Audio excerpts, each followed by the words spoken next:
Right now ঢাকায় চলচ্চিত্রের দর্শকপ্রিয় তারকাদের মধ্যে অন্যতম সাকিব খান। তাছাড়া সর্বশেষ তাকে অবশ্য তাণ্ডব চলচ্চিত্রে অভিনয় করতে দেখা যায়। চলচ্চিত্রের পর্দায় তার দুর্দান্ত অভিনয় এবং তার অ্যাকশন দৃশ্যগুলো দর্শকদের কাছে ব্যাপক আকারে নজর কাড়ে।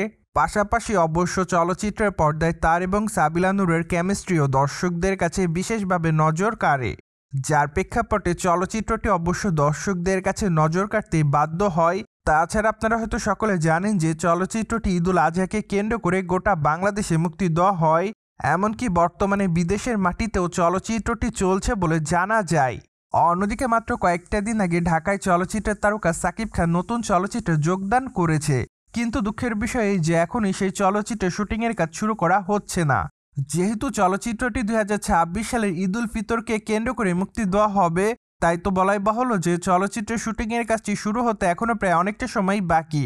তাছাড়া বর্তমানে অবশ্য জানা যায় ঢাকায় চলচ্চিত্রের তারকা সাকিব খান বাংলাদেশ ত্যাগ করে আমেরিকাতে গিয়েছে। যদিও আপনারা সকলে জানেন যে সাকিব খান আমেরিকার গ্রিন কার্ড হোল্ডার, তাই তো নিয়ম অনুযায়ী বছরে সেখানে বেশ কিছুটা সময় থাকতে হবে তাকে। আর এই জন্যই বর্তমানে যেহেতু তার কাছে অবসর সময় রয়েছে, সে সময়টুকুই তিনি বর্তমানে আমেরিকাতে অবস্থান করবেন বলে জানা যাচ্ছে। তাই তো বলাই বাহুল্য যে বর্তমানে দেশ ত্যাগ করেছে এই সুপারস্টার।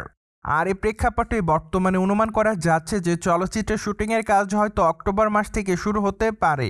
যেহেতু বর্তমানে আমেরিকাতে অবস্থান করছে সাকিব খান, তাই তো ধারণা করা যাচ্ছে সেখানে 1 থেকে 2 মাসের মতো থাকবেন তো এই সুপারস্টার। তারপরে হয়তো আবারও দেশে ব্যাক করবেন। ঠিক এরপর অবশ্য তিনি তার নতুন চলচ্চিত্রের শুটিংয়ের কাজ শুরু করতে পারেন। সো এতদিনের মধ্যে হয়তো চলচ্চিত্রের নির্মাতারা চলচ্চিত্রের প্রি প্রোডাকশনের কাজটিও কমপ্লিট করে রাখবে। তাই তো সাকিব খান হয়তো যখন দেশে ফিরবেন তখনই হয়তো চলচ্চিত্রের প্রথম পোস্টার উন্মোচন হতে পারে তার আসন্ন নাম ঠিক না হওয়া সেই চলচ্চিত্রের। সো দর্শক, বর্তমানে আপনি ঢাকায় চলচ্চিত্রে তারকা সাকিব খানের নাম ঠিক না হওয়া চলচ্চিত্রটির জন্য কতটুকু অপেক্ষাতে রয়েছেন তা অবশ্যই কমেন্ট বক্সে জানিয়ে দিন and subscribe our channel for more update.